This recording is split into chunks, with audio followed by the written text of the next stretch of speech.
Well, to talk more about this, we're now joined by Vinit, Goenka, political analyst who supports the BJP, and Mahima Singh, spokesperson of the Congress. Vinit, Goenka, your comments on what the Congress has said today. Sonia Gandhi addressing that press conference, hitting out very strongly and talking about these efforts being made systematically to cripple the Congress financially, the largest opposition party. Now, this is a classical case in Hindi where they say seen chori or sina chori. They don't file income tax. They think this country and the system of this country and the rules of this country can be easily overlooked. Then when they get notices, they don't pay heed to the notices. They don't do that. When their accounts are fridged, they don't react that time. Still they don't pay the taxes. And now they try to blame the system and the democratic process of this country. When did they first get the notice? They have to answer this. Did they really file the income tax? Why didn't they file the income tax in time? What was the reason they were hiding this data? Lastly, when Sonia ji said that the money has been taken away, it's a complete and blatant lie. Freezing of accounts does not mean their money has been siphoned off or it has been taken away. They should file the returns, they should file the tax, they should make an appeal. I'm sure the tribunal will hear to them if they are right.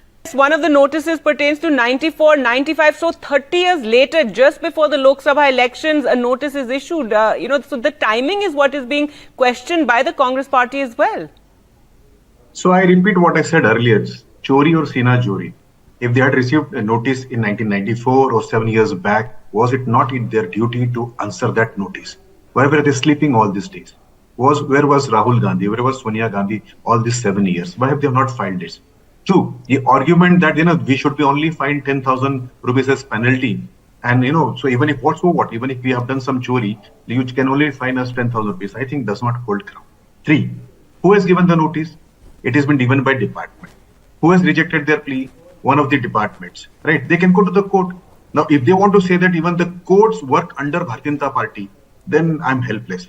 So the grand old party, the dynasty party, decides not to abide by the rule of the country, decides not to pay the income tax, decides not to answer the notices, and then they cry foul.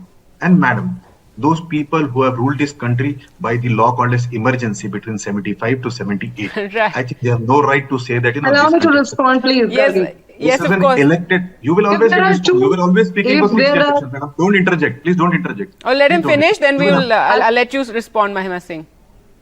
Yeah. So they just think that it is the entitlement to be a dynasty and rule this country without giving accounts to the department. They have to tell us what happened behind the accounts. Number two, those people are tented in the National Herald or Augusta Westland, or those people who have been known to be criminals. They cannot be spared by the departments. If they have any doubt in this, they can always approach court. Now, they can't blame that departments are against them, courts are against them, newspapers are against them, media is against them. If everybody is against them, then they have to introspect what is wrong with them. So, ma'am, you'll have to tell us why for last 7 years you have not filed the return or the income tax. Please explain that to us. Number two, when Sonia Gandhi said the money was taken away, what does she mean by that? Has the money been taken away or it has been fridged? So you cannot create fake narratives in this country, at least in this era of social media. Whatever friends you have in the media, you cannot create fake music. Has a single rupee been taken away from you? It is fridged. You prove that it is your money, you pay the taxes, and then you have a right over that money. Now you can't say that just because you are grandson of